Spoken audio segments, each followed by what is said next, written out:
This is Death or Prison, brought to you by leanonmeusa.org. We bring you stories of hope and encouragement. Hello and welcome to the Death or Prison podcast, brought to you by leanonmeusa.org. I am Johnny Branham. I'm Oswald Newbold. I'm James Coleman. Welcome, James, to the Death or Prison podcast. Thank you for having me. Thank you for coming. James, we want to start out with, how many years did you do in prison? Well, I was sentenced to 18 years, but I actually did 13 years, 6 months, 27 days, 30 minutes, and a long trip on that Greyhound bus back home. And a long trip all the way home. I hear you. And where is home? And where is home where you EOS, where you grew up, or? I EOS out of Cross City, but I'm from Jacksonville, Florida. Okay. Born and raised. Born and raised. Okay. Won't hold that against you if you're a Jacksonville Jaguar fan. Okay. Life growing up, is mom, dad in the picture? You got siblings? Actually, my mom died when I was very young. Okay. My aunt, she attempted to raise her kids along with me and my brother. My father at the time did most of his life in prison. Even the time I was in prison, actually was on the outside squad. I buried him up in Baker County. Growing up in Jacksonville, were there things that you gravitated to? Were there any sports? Were you someone that was into music, education, reading? For me personally, it was books and guns. Books and guns. Books and guns. I took AP classes pretty much all through junior high, all through high school. But I lived as a emancipated minor. Me and my brother declared emancipated minorship in about the 9th, 8th grade. That was when I first got my first apartment in Durkeeville. Durkeeville is one of the housing projects on the north side of Jacksonville. We went to Northwestern, went over to Raines High School. At Raines High School, I was I was a vice president of the freshman class, sophomore class, junior class, and then president of the senior class, and on the student council committee. But after school was the issue because we still had to survive. So at the time, Reaganomics was in effect, and between progressing from weed sales to crack was the next evolution for us. Now, at what age, and explain a little bit about the emancipation process, because that's something unique. I don't think most people have heard of that, how you get emancipated from your parents. And so for us, because of when my mother died, we had several family members that, unfortunately, there was a Social Security check that was involved, or money that was set aside for to take care of us because of that was a government thing that was there. So we had a whole list of people that were trying to get us to stay with them in order to get that check. But at the time, it was not working. One of the counselors recognized that at an early age I had already started excelling academically. And when they tried to investigate how they could figure out to be more involved in what we were doing, they realized that the parenting itch that was there was not there. From that point, we moved over to a counsel person, a social counsel person, and they gave us the process. They gave me, more importantly, the process, how to become an emancipated minor. There was a small court process. There was not a lot of resistance from it. We were able to move directly into the Jacksonville housing. And you were how old at this time? I want to say I was 13, 14, somewhere in that area there. Okay. Somewhere in that area there. And you were excelling, because you're talking about all of these different things that you were involved in high school and things of that nature, which speaks to, I believe, what God had already put on the inside of you.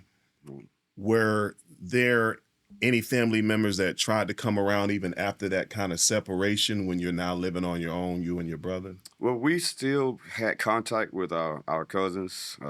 One of my older cousins at the time, he was kind of in and out of jail all the time. And he had a reputation in the city of Jacksonville as being very aggressive, especially when it came to like things that were involving street activities.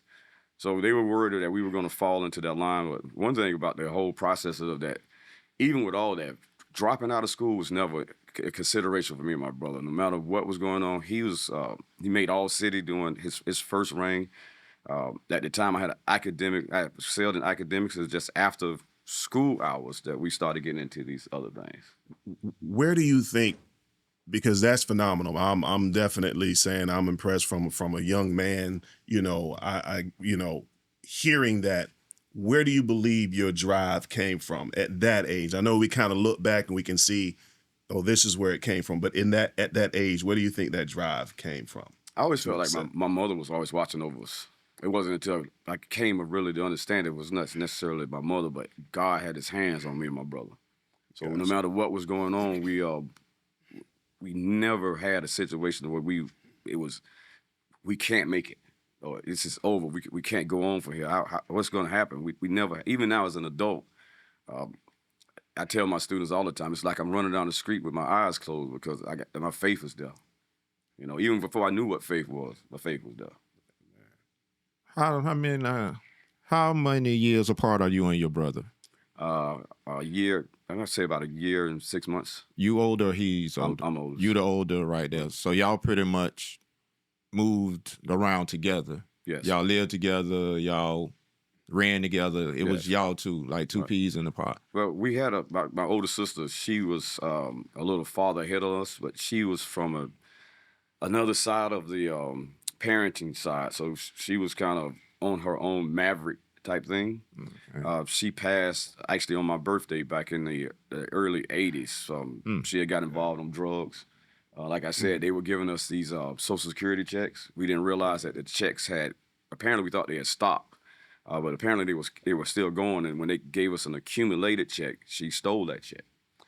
And once we found out about it, it was right around the same time that we found out that she was heavily involved with drugs.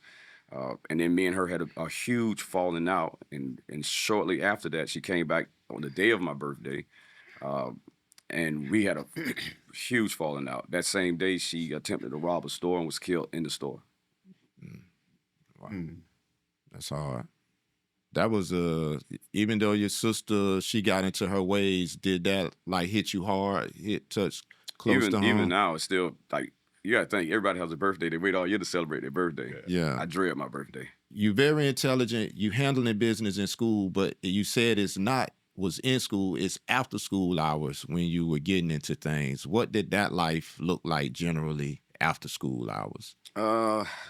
After school, before sports, I've always been in a situation where I'm a natural leader.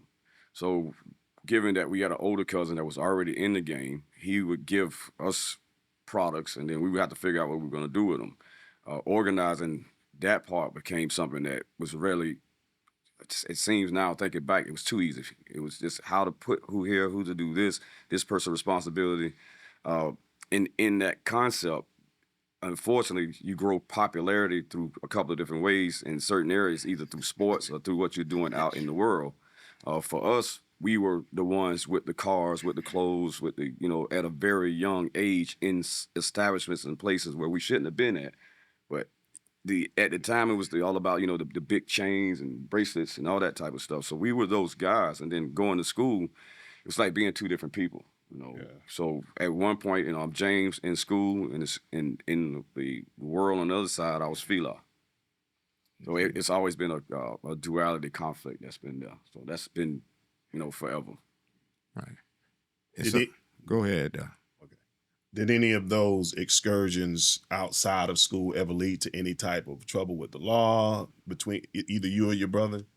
My brother, we had an incident that one of my best friends, a guy by the name of Sheldon Wells, we called him Chess. He was kind of like with us when we were doing everything, and we were at a game with Raines and Jackson. Someone attempted to shoot me and shot him in the head instead. And that's kind of how I ended up in the whole going to the military in the first place, was because they was trying to figure out, I was on an academic path, but the street side started coming involved, and that was one of the choices, like go to war, go to jail type situations. During that time that we were going through that whole grieving process, we had a event that we did at one of the local colleges, and my brother was there, and he ended up shooting the college up. So he was on his track to go. He ended up going to Bethune-Cookman, but he was on the track to go to a major big school because he was already had been all city around the board in the newspaper a couple of times, and by this time, other people outside of the school knew about me and my brother. Just by the fact that these two young dudes, they got an apartment, they still going to school, they excelling at what they're doing, but these are the things that are happening after school. And these are the people that are around them that are now not going to school. So that was the thing that we had to start making sure that while they were with us, one of the things was you got to go to school. If we go to school, y'all go to school. Shop shut down. We're in school. And open back up until we come back. So in school, you know, I've had a intuition with learning. But I didn't realize I wasn't reading correctly. It was Miss Sampson that recognized that I had a problem reading. So once she got me onto the reading track, I absorbed books like I was eating food. I absorbed these books, absorbed them. The gun side came a lot because during the time people might not have money, but they would trade guns for drugs.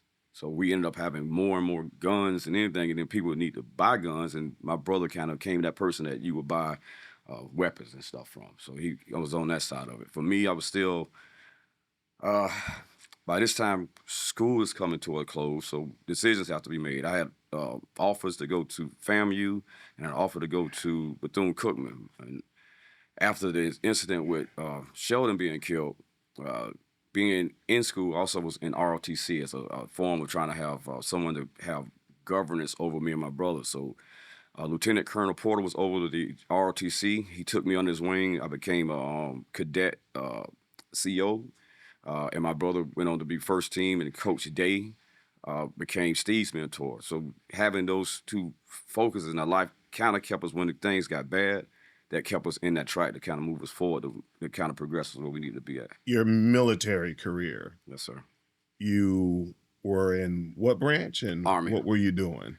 My MOS was 54 Bravo, Chemical Nuclear Biological Specialist. I went originally through Fort McCullough to Redstone out to Schofield. In between, we was cross-trained at Bragg. We did some time at Cherry Hill, and then from there, I was moved over to 2-4 Cavalry, recon scouts. My MOS put me in a situation, and my ASVAL scores put me in a higher ranking, so they stationed me on Johnson Island in the middle of the South Pacific. One of our jobs there was to control chemical munitions that were coming on from all over the world based off the Geneva Convention. The black box operation and steel box operation was coming from Europe, so I had a chance to travel all over the world to collect these munitions, and then we took them back to this island, and then we learned how to dispose of them without causing any type of environmental harms or issues. So having that experience back then is kind of how I ended up becoming an OSHA trainer, NCCR, and these other things after prison. Okay. And you were how old when you exited the military, and what did you do then? How old I was when I came out of the Army, roughly 20. I was in my 20s, 20, 21-ish, because I went on a delayed entry program into the military. So I was basically, I could have graduated in my 11th year, but because my brother was still in school, I stayed to my 12th. But I didn't I didn't need the credits. But after Chess was killed, we just elected for me to go from there. So right from high school, right into boot camp. I didn't watch the news heavily, so I didn't even know about Desert Shield, Desert Storm was coming. And then I went right into that same operations. And from there, by the time we finished with that, that was a time where I was coming out of the military after those conflicts. Gotcha. And what was life like post-military? So now you done went through Desert Shield, Desert Storm. You're out of the military, and now you're back to life. You went home to Jacksonville when you came out of the military, or did you go somewhere else first? I escaped Jacksonville. Even when I was in the military, when we first went into the military, going to my very first AIT, it was during Christmas break. I decided not to go home because I felt like if I'd have went home on Christmas break, I wouldn't have went back to the Army. Okay. So by the time I got out of the Army, I didn't go back home. I was in Georgia for a while, Savannah for a while. I had a brief time in Jacksonville, and that time in Jacksonville is what I feel like when I first heard the voice. You need to be doing something else. And I think in my mind and my story, this is my Jonah Nineveh story, because I left Jacksonville and ran straight to Miami, went to jail. No. You know, Unbelievable. So, I mean, literally just like that. You know, all you got to do is do this, and you'll be great. But I ran to Miami, and Miami became my joppa, and I think prison became my well. Wow. So how long was it between you running into trouble with the justice system after being released from the military? Months. Roughly? Months. Oh, months. Months. So less than a year, we'll say? Months. It was less than 6 months. I wasn't out of prison. I wasn't out of the military long enough to even feel like I was out of the military. It's just the adjustment from being in that particular type of environment was, in a hardcore charging unit, there's hardcore charging every day. In a rapid response unit, there's rapid response every day. There's a certain decorum, a certain discipline that goes along with that. Coming home as a civilian, that stability was gone. Coming home as a civilian dealing with civilians, period, that routine was gone. Even something as simple as going to the grocery store to buy something, just dealing with them was difficult. And I think what I got back into is what would be the easiest way. So I went back to what I knew how to do, and that was how I ended up back in Miami. End up down there. So now you locked up down in Dade County, facing whatever charge you're facing right at that moment. What was going through your mind? I was just in the military. I just was getting paid. Whether we worked or didn't work, we got our check every 2 weeks. Now here I am sitting in a jail cell. Like, what happened? Like, what was your mindset at that moment, especially on the front end? What did they that was just what I was like, what happened? And the charges, initially my charges were armed robbery, armed kidnapping, armed assault, reckless endangerment. The plan for the way that the judge explained it was too well thought out and executed. So I think they made me an example. I don't know, like once upon a time ago, there was this thing called the tourists, like what they used to call them jacking tours. But it wasn't necessarily jacking tours. The way that the process that we started or how it started moving forward, they wanted to stop that before it became something else. So I think they used my case as an example.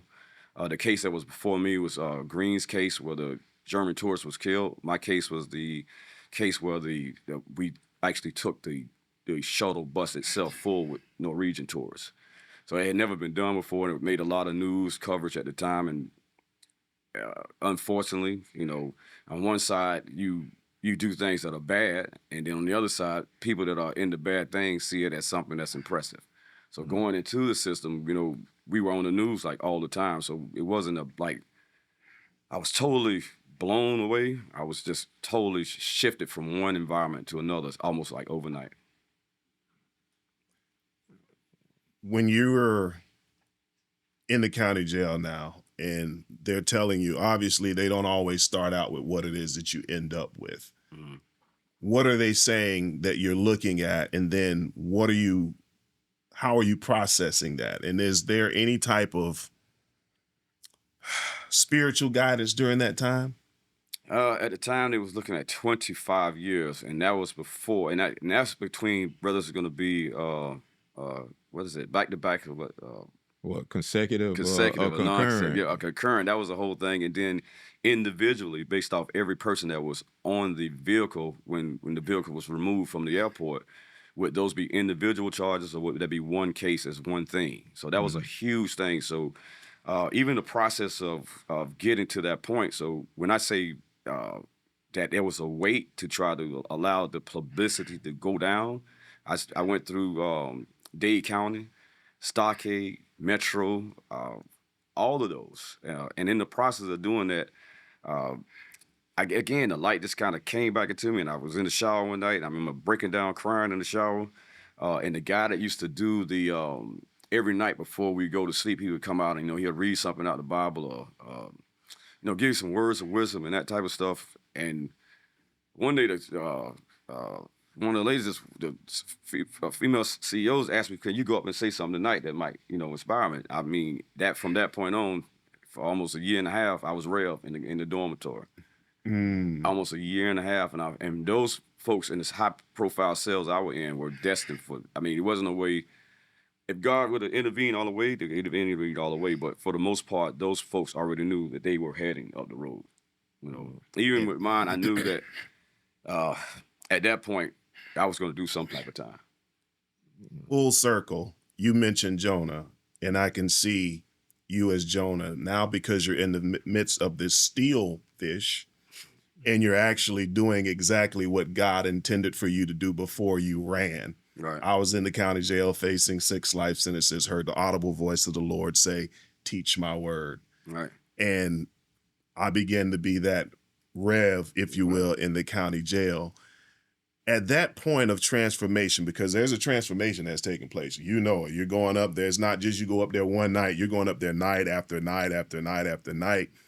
Is it at that point where you realize, okay, God, I surrender? There's those moments where you just, I know that's what you wanted me to do, or how did that transpire?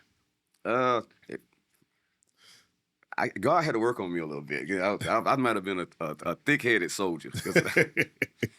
Because, just adjusting and trying to maintain, making it make sense. So I'm still facing, the courtroom stuff is back and forth. It's still in the news. I'm still trying to keep that positive profile. But I started reading those daily breads. Okay. Those daily breads came in they were just like, I needed to have them. And then when I started getting into the actual word and being able to do it, the books and guns thing came back again, but this time it's not guns. And I'm realizing that the book itself, the words are the weapons, or no, the words are the things that can go out, and the words are the things that can make a difference. So in the concept of that, I would try to find things that would make sense to the dorm. If they're having issues, somebody got in a big fight today, or somebody lost a parent or something was going on, we try to find something, kind of like the book of Ecclesiastes, that he try to find words that make wisdom for the people. So I've started looking for that direction, and by the time I was sentenced, I ended up at New River West, which was the bigger camp, and there were people that had already been down in Miami. So, when you're in prisons, wherever you're from, that's what they call you. So someone was like little Miami, and someone was like Duval. But I had people that knew me before I got there, and they knew what type of person I was. Prior to all of this stuff, and then now they saw this side of me, so they kind of just gyrated towards me. So now you're about to get sentenced. You negotiated a plea.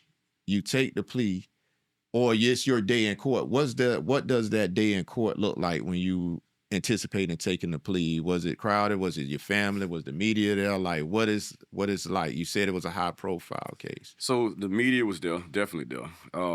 I don't know if you've ever been like really, really cold and your back shivering. That's where I was at right there. So I felt all of the eyes was on me, and the mitigating circumstances that my lawyer presented with all the stuff that he could say. He's been this person, he's done this person, this person. When he gave me the sentence, I remember his name, Richard McGolis. He was my judge, and he was like, "Well, you're going to prison, but you'll be out. You'll still be a relatively young man." And from a person that's like 20-some years old, saying, you've been ready to do all these years, in my mind, that sounds like Buck Rogers. Yeah. And I'm thinking I'll be like 80 years old, and I'm not doing the math right then, but I'm thinking like I'm going to be, what am I going to do when I get out at that point? It was terrifying. The unknown, the undefined, where you're going to go. And, you've seen all these other prison movies and this type of stuff, so you don't know what to expect when you go into these environments. And there was a deep feeling of dread, feeling of dread, how I'm going to do it. And I remember going back, and they this time, I've been in and out the cell by this point a couple of times, but this time when they shut the door, because I know the next time I come out of here, I'm on a bus going somewhere. That's when it really, it's time to really figure out what I'm going to do and how I'm going to get there. And just one quick last thing here. The next time the door rolled, when they actually told you to pack it up early in the morning, you going to South Florida. What was your thought then in terms of my life really about to change now? Where was your mind then? I was back, me personally, I was in the back of a C-130 in my mind. Wait, the first time you ever jump, it's a fear that's there when you first jump. It's a fear. You can do all the training, everything you want, but if you don't execute when you falling and you don't pull that chute, you're going to die. So in the same concept, when I was getting ready to get on that bus, I was like, I need to do what I need to do to survive. If I'm not, I'm going to die. You said what you call it, a C-130? C-130. So for those of you out in the audience don't know what a C-130, he's in airborne division. He about to jump out of the back of a plane with a parachute for the first time. So he's saying taking that first ride to the reception center was like the fear you have with your first jump. That's big. Yes. Yeah, because it's a different feeling in the back. It's closed in the back. The lights change before you go in. Either the jump master is going to hang out the door to check everything that's going on, or they're going to drop off the back where we crawl out. But this time it was kind of breaking. So by the time the door dropped, the sun is coming in, and it's like right in our face, and it's not shutting down, that door is coming all the way down. It's coming all the way down, and now you can feel it, and you can feel everybody else in the room with it. The tension is so high, the adrenaline is so high, the electricity is so high, it's palpable. Everybody can feel it. And the same way we're on that bus, everybody on that bus, whether they saying it or not, everybody legs under the bus shaking. Yeah, and because we chain together, so I can hear the chain shaking. Yeah, that's big, man. I'm just still thinking like life changed so quickly, man. And you on your way headed to the reception center. The next episode, we'll like to hear more about that as we move forward. The story is powerful. I mean, even your service in the military, even the smart guy in school, but you got so many different things going on here, and we'll like to hear more. Definitely want to pick up, and I think that's an excellent point to stop and kind of a visual of that bus when they're stepping off. It's like stepping off the back of a plane, and if you don't pull the chute right, it's probably not going to be. I can sing a cadence that goes along with that, but we don't have time for that right now. That's right. Thank you so much for sharing at least the first part of your testimony, James, and we're going to follow up in the next episode on part 2 of this testimony of James Coleman. You've been listening to the Death or Prison podcast, and we say, choose life. Goes forth. He's the good shepherd with a staff and rod. Precious, you have a loving father ready to hold your hand. Choose life.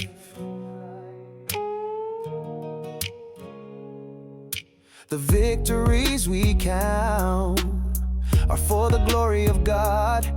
When the message goes forth, he's the good shepherd with a staff and rod. Precious is your worth, the prisons, the years, the pain and fears. He has delivered no more tears. Now we cheer, blessings flowing like a river. Choose life. That's the Father's call through our stories. Hope. Choose life. Lean on me when you are at the end of your rope. Choose life. No matter where you are, young or old. Choose life. You have a loving Father ready to hold your hand. Choose life.